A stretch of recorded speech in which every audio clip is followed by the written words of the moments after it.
खबर का रुख करते हैं सरिस्का से। फिर बाहर निकला बाघ ST2303।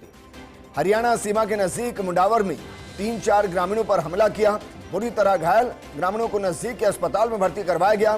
पिछले साल भी सरिस्का से हरियाणा पहुंच गया था बाघ ST2303। सरिस्का डीएफओ राजेंद्र सिंह हुड्डा ने एक टीम बाघ की ट्रैकिंग के लिए रवाना कर दी है। बाघिन ST19 का बेटा है, 4 वर्षीय ST2303। मेरे सहयोगी और एसोसिएट एडिटर निर्मल तिवारी जुड़ गए हैं। निर्मल जी, सबसे पहले तो जश्न आजादी की आपको ढेर सारी शुभकामनाएं, लेकिन बाघ भी तो आजादी के लिए इधर उधर घूम रहा है, टेरिटरी का मसला है कुछ और?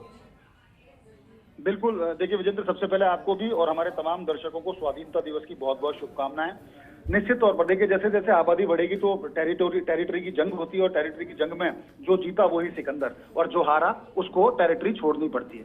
वैसे भी अगर हम ST2303 की बात करें तो पिछले वर्ष भी चूंकि पुश किया इसको, इसके भाई ने ही पुश किया वहां से, और ये सदर क्षेत्र में जब इसकी पैदाइश सदर क्षेत्र की, अलवर सदर क्षेत्र की, क्योंकि ST19 में जो अपना उसका जो पहला लीटर था उससे ये पैदा हुआ था ST2303। तो निश्चित तौर पर इसको बार बार पुश किया जा रहा था। पिछले वर्ष भी इसने इसीलिए हरियाणा तक पहुंच गया था, मुंडावर और बानसूर मुंडावर होते हुए हरियाणा तक पहुंचा, तो वहां से बड़ी मुश्किल से इसको ट्रैक करके वापस सरिस्का लेकर आया गया था। लेकिन आज सुबह ये एक बार फिर इसने हरियाणा का रुख किया। ये मुंडावर का एक गांव, मुंडावर जो हरियाणा बॉर्डर पे पड़ता, दरबारपुर क्षेत्र में गांव ये पहुंच गया। वहां खेतों में जो ग्रामीण काम कर रहे थे, अचानक उन पर हमला बोल दिया, क्योंकि वो सामने आ गए। करीब 3-4 ग्रामीणों को इसने घायल किया, एक ज्यादा घायल हो गया था, उसको नजदीकी अस्पताल में भर्ती कराया गया। और राजेंद्र सिंह हुड्डा जो सरिस्का के जो डीएफओ, उनके पास एडिशनल चार्ज है सरिस्का का, क्योंकि वो अलवर के डीएफओ है, सरिस्का का उनके पास एडिशनल चार्ज है। और विडंबना देखिए कि ऐसा दौर जब बाघों की आबादी बढ़ रही है, मानसून का दौर है, ट्रैकिंग और मॉनिटरिंग ज्यादा करनी चाहिए क्योंकि पोचिंग की संभावनाएं भी बढ़ जाती हैं। ऐसे दौर में सरिस्का फील्ड डायरेक्टर का पद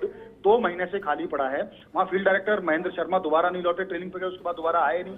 उनका बताया जाता है कि उनको पारिवारिक समस्या की वजह से यहाँ पर नहीं आ रहे हैं, और लगातार पद खाली होने से भी मॉनिटरिंग और ट्रैकिंग में दिक्कतें आई हैं। बहरहाल अगर बात करें ST2303 की, तो निश्चित तौर पर टेरिटरी की जंग में इसको बार बार यहाँ से पुश किया जा रहा है। यही कारण है कि इसने मुंडावर का रास्ता चुना, हरियाणा का रास्ता चुना और उस तरफ पहुंचा। लेकिन दुर्भाग्य की बात यह है कि आज चूंकि स्वतंत्रता दिवस भी, ऐसे में 4 ग्रामीणों पर इसने हमला बोलकर उनको घायल कर दिया। उनका नजदीकी अस्पताल में इलाज चल रहा है, लेकिन कोशिश ये की जा रही है कि इसको किसी तरह से ट्रैक करके वापस सरिस्का लाने के प्रयास किए जाएं। लेकिन ये चूंकि एक बार पहले जा चुका है विजेंद्र और लगातार दूसरी बार उस तरफ गया है, तो निश्चित तौर पर खतरे के बादल इसलिए मंडरा रहे हैं उस क्षेत्र के अंदर।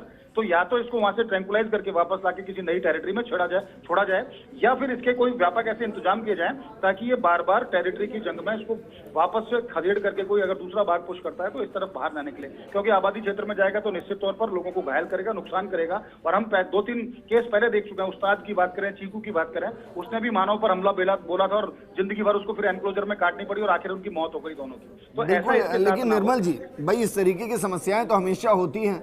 मैं आज क्योंकि जश्न आजादी है तो बाघों की भी एक आजादी होनी चाहिए, तो क्या ये कभी कैलकुलेट नहीं किया जाता कि भाई एक बाघ मैक्सिमम कितनी टेरिटरी के अंदर रहता है, क्योंकि उससे ये तय होगा ना कि एक इलाके में कितने बाघ हैं और उनको कितना इलाका चाहिए?